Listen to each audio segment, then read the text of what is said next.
रही है। अरे आधार कार्ड पर सर महाराष्ट्र में आप लोग दे रहे थे ना वोटर कार्ड, तो सीआर आकर प्रवचन देना शुरू करे, इसको किसी को पर्सनल न लिया जाए। सरकार क्या विपक्ष के इन तीरों से घिरती हुई दिखाई दे रही है? मैं हूं यासर मलिक। वक्त भी तय कर दिया था सर, क्या हुआ शाम में लगभग 4-6 बजे के बाद कि 8:30-9 बजे के बाद इस्तीफा आ गया? आएंगे सुधांशु जी, लेकिन आप फल की टोकरी लेके अभी तक नहीं गए, इसका जवाब दीजिए। और आप देख रहे हैं अपना YouTube चैनल YS3 न्यूज। ये आप छोड़िए, मैं पत्रकार हूं, मैं अपना सूत्र नहीं बताऊंगा। अरे ये कोई बात है अंजना जी, अगर इतनी पत्रकारिता समझ नहीं हो तो फिर दिक्कत हो जाती है ना। नहीं, मैं अब मैं आपको तो मैं पत्रकारिता नहीं सिखा सकता ना, क्योंकि नहीं, बिल्कुल नहीं।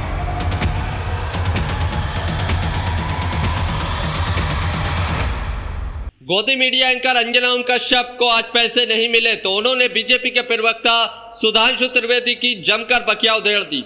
देश में संसद सत्र चल रहा है और प्रधानमंत्री नरेंद्र मोदी बाहर विदेश में यात्रा कर रहे हैं। इसी को लेकर और ऑपरेशन सिंदूर को लेकर, SIR को लेकर और उपराष्ट्रपति के इस्तीफे को लेकर अंजना ओम कश्यप ने बीजेपी के प्रवक्ता से तीखे तीखे सवाल पूछे और बीजेपी के प्रवक्ता की धज्जियां उड़ाकर रख दी। बीजेपी के प्रवक्ता सोच में पड़ गए कि आज अंजना ओम कश्यप को क्या हुआ है। आप लोग ये पूरी डिबेट देखकर जाइए। वरिष्ठ पत्रकार आशुतोष ने गोदी मीडिया एंकर अंजना ओम कश्यप की भी धज्जियां उड़ा दी, उनको गोदी मीडिया और पत्रकारिता का सबक सिखा दिया। आप लोग पूरी डिबेट देखकर जाइए, आखिर में बहुत शानदार डिबेट वरिष्ठ पत्रकार आशुतोष और गोदी एंकर अंजना ओम कश्यप के बीच हुई है, तो जरूर देखिए।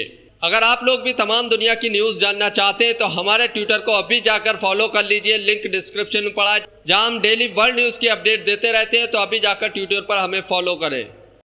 सुधांशु त्रिवेदी जी, आपके साथ शुरुआत कर रही हूं। देखिए, पूरा विपक्ष कई मुद्दों पर आपकी सरकार को घेर रहा है और उनका कहना है कि ऑपरेशन सिंदूर पर, ट्रंप के हस्तक्षेप पर जवाब दीजिए।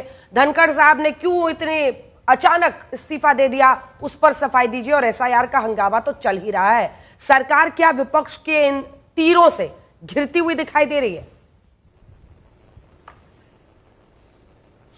देखिए, जिस समय संसद का सत्र शुरू हुआ है तो सेना के शौर्य के कारण भारत का स्वाभिमान आसमान पर है और महंगाई जमीन पर है। आज महंगाई 2.1% है, जो पिछले कई वर्षों के सबसे न्यूनतम बिंदु पर है। अंतरिक्ष में भारत का तिरंगा है और मानसून बहुत चंगा है, मगर इसके बावजूद भी बहाने नए हैं।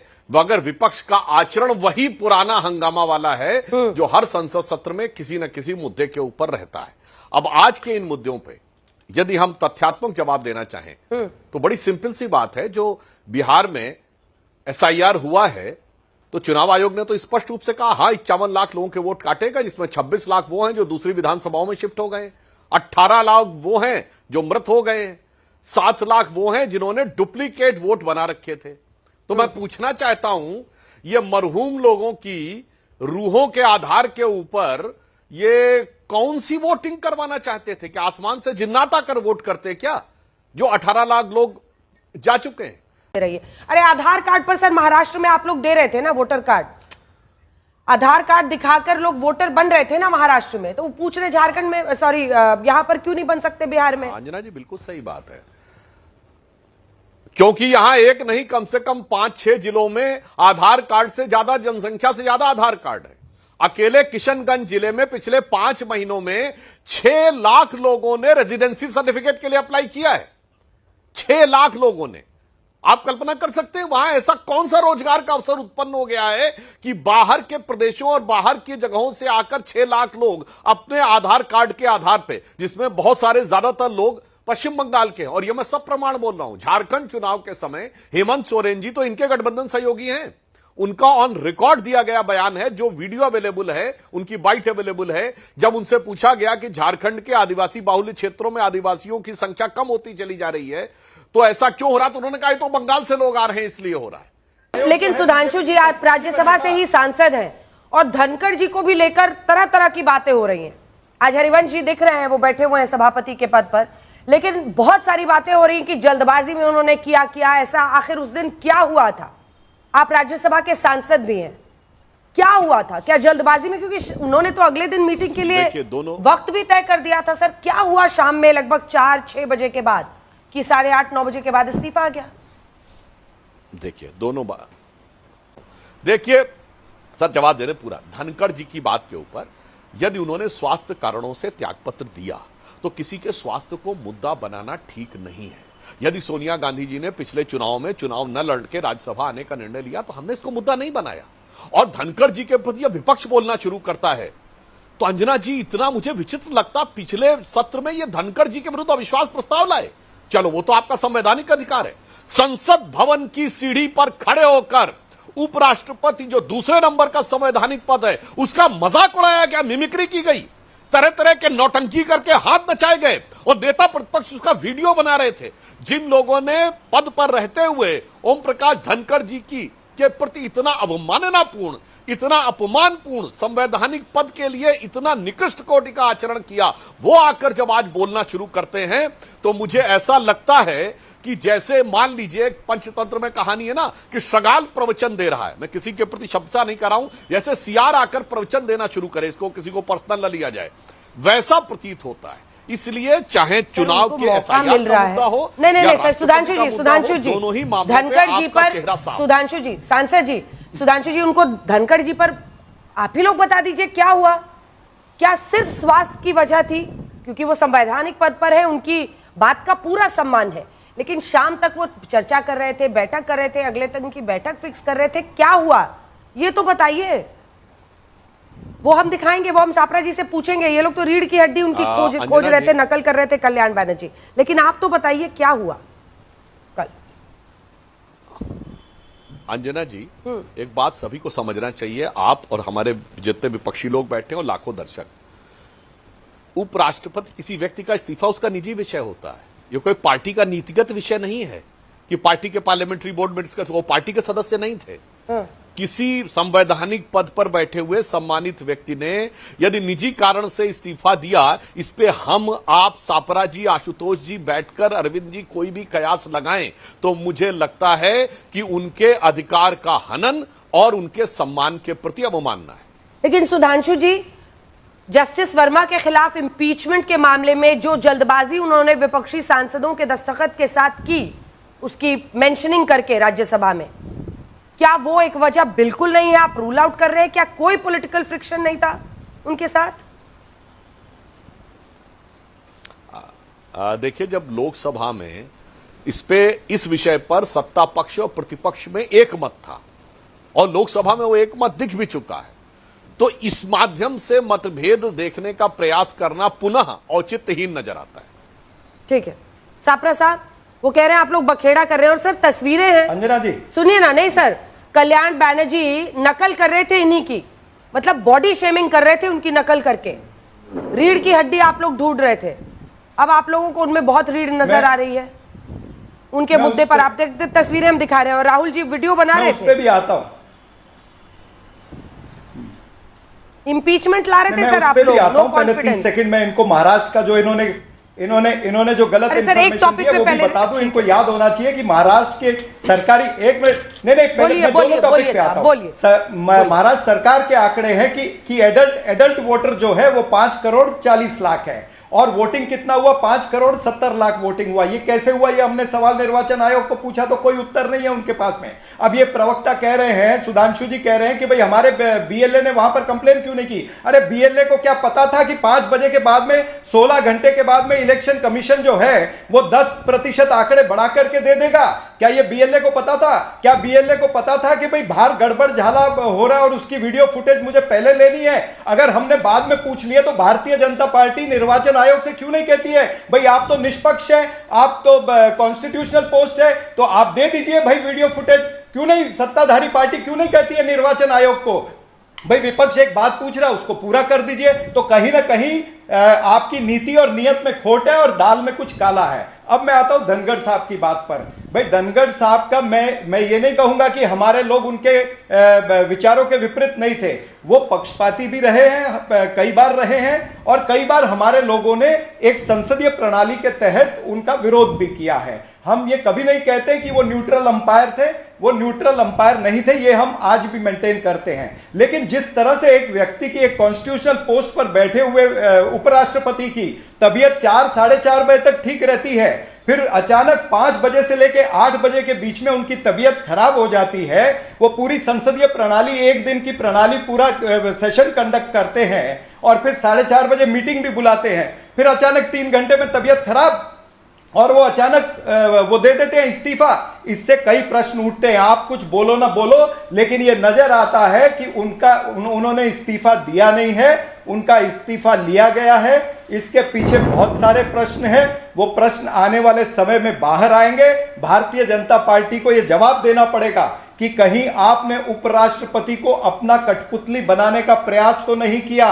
यह प्रश्न चिन्ह है। इस प्रश्न डिबेट को पूरा देखकर जाइए। अब आगे अंजना ओम कश्यप और वरिष्ठ पत्रकार आशुतोष के बीच में गोदी मीडिया को लेकर तीखी बहस होने वाली है। यहाँ तक अंजना ओम कश्यप ने बहुत अच्छी डिबेट की। अब आगे अंजना ओम कश्यप की धज्जियां उड़ने वाली है। वो वस्तुओं को वैसे ही देखता है। कहा गया ना, जाकी रही भावना जैसी, प्रभु मूरत देखी तिन तैसी। तो 10 वर्ष तक कठपुतली प्रधानमंत्री चलाने वाले लोग, आज कठपुतली अध्यक्ष चलाने वाले लोग, क्या खड़गे जी का ऑन रिकॉर्ड बयान नहीं है कि इस पे हाई कमान से निर्णय लेगा कर्नाटक के मुख्यमंत्री पे? राष्ट्रीय अध्यक्ष से ऊपर हाई कमान कौन है भाई? आज तो प्रधानमंत्री भी नहीं है आपका। टेक्निकली आप कह सकते हैं यदि सरकार हो तो प्रधानमंत्री राष्ट्रीय अध्यक्ष से ऊपर है। जब सरकार नहीं तो राष्ट्रीय अध्यक्ष से ऊपर किसका पद है भाई? और वो नेता प्रतिपक्ष भी है उच्च सदन में। इसीलिए साहब ये कठपुतली आपके दिमाग में घूम रही है, आंखों की पुतली में, इसलिए नजर आ रहा है। इसलिए हर संवैधानिक संस्था और अपनी पार्टी के हर पद पर, चाहे वो प्रधानमंत्री का पद रहा हो सरकार रहते हुए या राष्ट्रीय अध्यक्ष का पद रहा हो विपक्ष में रहते हुए, सबकी अवमानना करने की जो फितरत है वो रह रहकर आपकी जुबान से बाहर आती है। जवाब दीजिए इसका सापरा साहब।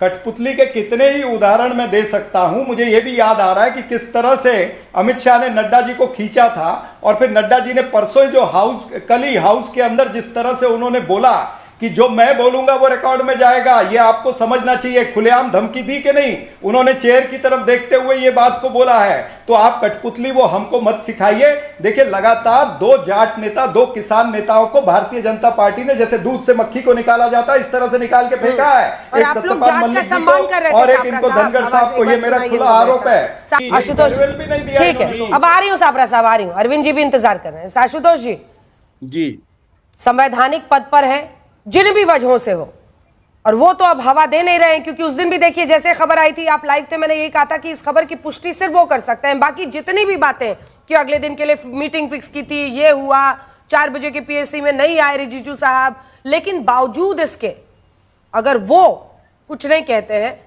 तो स्वास्थ्य कारण ही माना जाएगा। उपराष्ट्रपति बोल रहे हैं। देखिए अंजना जी, मैं पत्रकार हूं और 30 साल से मैं पत्रकारिता कर रहा हूं। जब मैं कोई बात बोलता हूं तो पूरी गंभीरता के साथ बोलता हूं और पत्रकारीय चरित्र के साथ बोलता हूं। मैंने उस दिन भी आपके चैनल पे कहा था और आज भी मैं कह रहा हूं पूरी जिम्मेदारी के साथ कि जगदीप धनखड़ जी ने बहुत पीड़ा के साथ, बहुत आहत होके यह बात लोगों से शेयर की कि उनको अपमानित किया गया और वो बुरी तरीके से उनकी ईगो हर्ट हुई थी। किससे शेयर किया?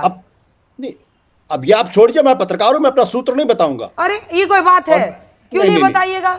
नहीं, मैं अब मैं आपको तो मैं पत्रकारिता नहीं सिखा सकता ना, क्योंकि नहीं, बिल्कुल नहीं सिखा सकते, क्योंकि आप पत्रकारिता के साल गिन रहे हैं, लेकिन बीच में उसमें राजनीति के साल जोड़ रहे हैं कि नहीं जोड़ रहे हैं? नहीं अंजना जी, अगर आप व्यक्तिगत होना चाहती तो फिर आप बात खत्म कर दीजिए। आपने जवाब ही सर व्यक्तिगत नहीं, आप मेरी बात सुनना ही नहीं चाहती। आप मेरे पत्रकारिता जीवन के ऊपर आप प्रश्न चिन्ह खड़ा कर रही हैं। कोई प्रश्न चिन्ह नहीं सर कि मैं आपको सूत्र बताऊं। आप नहीं सुन लीजिए, सूत्र का तो मजाक उड़ाते हैं ना तेजस्वी यादव की। कौन सा सूत्र है?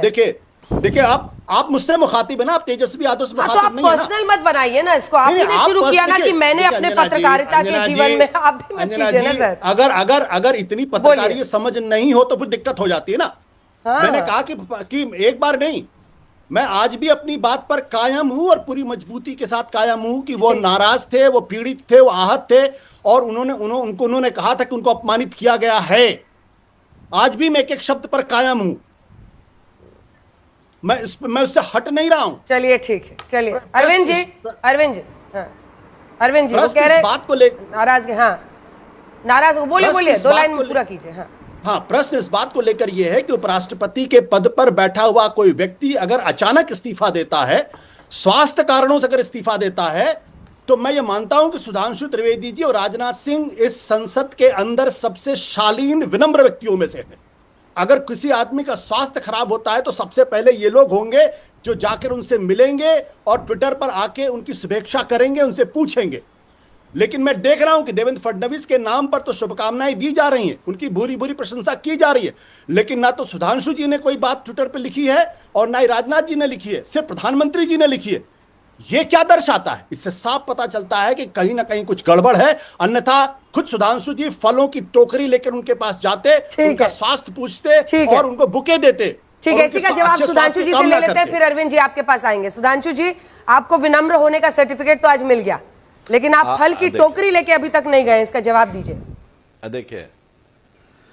देखिए फल की टोकरी लेके फिर वही मैं बात कर, सार्वजनिक नहीं दिया जाता। पिछली बार भी जब उपराष्ट्रपति जी एडमिट थे तो किसी के स्वास्थ्य के बारे में व्यक्तिगत स्तर पर मेरा कोई उस समय का ट्वीट दिखा दें और फल की टोकरी लिए हुए वो दिखा दें। इसीलिए मैं मानता हूं कि आशुतोष जी वरिष्ठ पत्रकार हैं, ये गंभीरता से बात करते हैं, परंतु उतनी ही पूर्वाग्रहग्रस्त गंभीरता के साथ भी बात करते हैं। यह भी बात बहुत स्पष्ट होती है। अन्यथा इनको अपने विश्लेषण में जरूर बताना चाहिए, उपराष्ट्रपति के साथ इतना भद्दा मजाक करने वाले लोग आकर आज अचानक उनके प्रति सहानुभूति व्यक्त कर रहे हैं, यह अपने आप में बहुत आश्चर्यजनक। हम लोगों से पूछने की बजाय कि आपने ये किया था कि नहीं, प्रश्न ये पूछना चाहिए कि आपने वो किया जो भारत के संवैधानिक इतिहास में किसी ने राष्ट्रपति और उपराष्ट्रपति के साथ नहीं किया। okay, इसका चूंकि डायरेक्टली आपको बोला है, वो कह रहे हैं आप वन साइडेड होकर बात करते हैं, इनको बताते नहीं है कि ये लोग उनका मजाक उड़ाते थे और आज शुभ चिंतक बन गए हैं, इंपीचमेंट ला रहे थे उनके खिलाफ। पहली बात तो सुधांशु जी इसको अच्छी तरीके से जानते हैं कि मिमिक्री एक क्रिएटिव विधा है, कार्टून बनाना एक क्रिएटिव विधा है। ये किसी का अपमान नहीं होता। अगर कोई आदमी उसको अपमान के तौर पर लेता है, इसका मतलब या तो ना तो मिमिक्री को समझता है, ना ही कार्टून बनाने की परंपरा को समझता है। दूसरी बात, मैं सुधांशु जी से एक सवाल पूछना चाहता हूं। सुधांशु जी धनखड़ साहब ने नहीं लिया था ना आशुतोष जी? अरे सुन लीजिए। अरे धनखड़ साहब ने नहीं लिया था। आप जिस दर्द की बात कर रहे हैं, अगले दिन की उनकी बाइट हमने सुनाई, बहुत दर्द में थे। उन्होंने कहा मेरी रीढ़ की हड्डी कितना झुकना है, नहीं झुकना है, ये उन्होंने खुद कहा था। देखिए धनखड़ जी क्या कह रहे हैं, इसीलिए तुमको इस्तीफा देना पड़ गया ना। जवाहरलाल नेहरू ने एक जमाने में जितने कार्टूनिस्ट होते थे उनका सम्मान करते थे और कहते थे आप जितना बेहतरीन और जितना मजाक मेरा उड़ाएंगे मुझे अच्छा लगेगा। लेकिन मैं सुधांशु जी एक से सवाल पूछना चाहता हूं, वो कब जाएंगे धनखड़ जी के यहाँ उनका स्वास्थ्य पूछने के लिए? कब जाएंगे उनके यहाँ? और जाने के बाद अपनी और धनखड़ जी की फोटो कब ट्विटर पे डालेंगे? धनखड़ जी की फोटो आपके साथ, उनकी फरमाइश है, जल्दी बताइए, फिर अरविंद जी जवाब देंगे। बस एक लाइन में देखिए, आशुतोष जी ने कहा कि किसी की मिमिक्री करना आपको ये डिबेट देखकर कैसा लगा, इस पर अपनी राय जरूर देकर जाइए। आपने देखा होगा कि आज अंजना ओम कश्यप ने कैसे बीजेपी के प्रवक्ता से सवाल पूछे, तीखे तीखे सवाल पूछे, उनकी धज्जियां उड़ाई। बाद में वरिष्ठ पत्रकार आशुतोष ने अंजना ओम कश्यप की धज्जियां उड़ाई। आप लोग इसके बारे में क्या कहते हैं, जरूर बताइए। इसी प्रकार क्या कल्याण बनर्जी और जितने लोग वहां खड़े थे वो कार्टूनिस्ट थे? और क्या संसद भवन कार्टून बनाने की जगह है? आप अखबार में निकालते कार्टून गलत चीज और एक कार्टूनिस्ट के रूप में लिखते तो कोई बात नहीं थी। इसीलिए मैं बताना चाहता हूं कि हर चीज का एक प्रसंग और एक मर्यादा होती है, और व्यंग भी यथार्थ पे किया जाता है। राहुल गांधी उस संसद के सदस्य नहीं है जिनको लेकर मजाक उड़ाया जा रहा था, इससे साफ होता था। और उसके ऊपर जब आहत हुए उपराष्ट्रपति, कितने लोग उनसे क्षमा मांगने गए, बताइए आप? विपक्ष गया था। सुधांशु जी, देश का दुर्भाग्य है कि आर के लक्ष्मण जैसे कार्टूनिस्ट आज नहीं है, क्योंकि हो भी नहीं सकते। अगर वो होते तो उनको जेल जाना पड़ता, क्योंकि उनकी क्रिएटिविटी को समझने की क्षमता भारतीय जनता पार्टी के लोगों में शायद नहीं है। तो दोस्तों, आप लोगों ने ये पूरी डिबेट देखी। आप लोग इस डिबेट के बारे में क्या कहते हैं, अपनी राय इस पर जरूर देकर जाइए। आप लोगों ने इस डिबेट में देखा कि आज गोदी एंकर अंजना ओम कश्यप को क्या हो गया था। आज उन्होंने बीजेपी के प्रवक्ता सुधांशु त्रिवेदी से जवाब मांगे, सवाल पूछे और तीखे तीखे सवाल पूछे, और जवाब न मिलने पर दोबारा सवाल पूछे। मानो ऐसा लग रहा था आज अंजना ओम कश्यप के अकाउंट में पैसे नहीं आए। इसी वजह से गुस्से में अंजना ओम कश्यप ने बीजेपी के प्रवक्ता से सवाल पूछे। आप लोग इसके बारे में क्या कहते हैं, अपनी राय कमेंट बॉक्स में जरूर देकर जाइए। और आप लोगों ने देखा होगा कि संसद सत्र चल रहा है, जहां पर विपक्ष के सवालों के जवाब देने हैं, लेकिन प्रधानमंत्री नरेंद्र मोदी विदेश यात्रा पर चले गए हैं। आप लोग इसके बारे में क्या कहते हैं, जिसको विपक्ष बड़ा मुद्दा बनाने की कोशिश कर रहा है और तमाम तरीके के ट्विटर्स पर ट्वीट भी डाले जा रहे हैं। तो आप लोग इस पर कमेंट करके जरूर जाइए। आप लोगों ने देखा होगा जिस तरीके से उपराष्ट्रपति का इस्तीफा हुआ, जिस पर वरिष्ठ पत्रकार आशुतोष ने उनकी बातें बताई कि किस तरीके से उपराष्ट्रपति ने लोगों से कहा और उन्हें कितनी पीड़ा थी और किस तरीके से इस्तीफा हुआ, पूरी सच्चाई बताई। तो गोदी एंकर अंजना ओम कश्यप ने उनसे सोर्स पूछा, तो जिस तरीके से उन्होंने सोर्स को बताने से मना कर दिया और अंजना ओम कश्यप को पत्रकारिता सिखाने की बात कहने लगे और गोदी मीडिया की धज्जियां उड़ाने लगे। आप लोग इस पर क्या कहते हैं, जरूर बता कर जाइए। अगर आप भी गोदी मीडिया का विरोध करते हैं तो हमारे चैनल YS3 न्यूज़ को अभी सब्सक्राइब कीजिए। वीडियो अच्छी लगी हो तो इसको लाइक करें। जिस तरीके से आप लोगों ने YS3 न्यूज़ चैनल को सपोर्ट किया, उसी तरीके से हमारे Twitter account YS3 news Twitter X account को भी खूब ज़्यादा सपोर्ट करें, जिस पर आपको इंटरनेशनल और नेशनल न्यूज़ डेली अपडेट के तौर पर वहां पर दी जाती है। हर वक्त वहां पर न्यूज़ अपडेट की जाती है, ट्विटर के जरिए से बताया जाता है और कहां पर क्या घटना हुई है सारी अपडेट हम ट्विटर अकाउंट पर डालते रहते हैं। तो अभी जाकर उसको फॉलो करें, वहां सपोर्ट करें, अपना प्यार दिखाएं। तो फॉलो करना ना भूलें, अभी जाएं, लिंक डिस्क्रिप्शन में पड़ा हुआ है, या YS3 न्यूज़ को जाकर ट्विटर पर सर्च करेंगे तो अकाउंट आ जाएगा।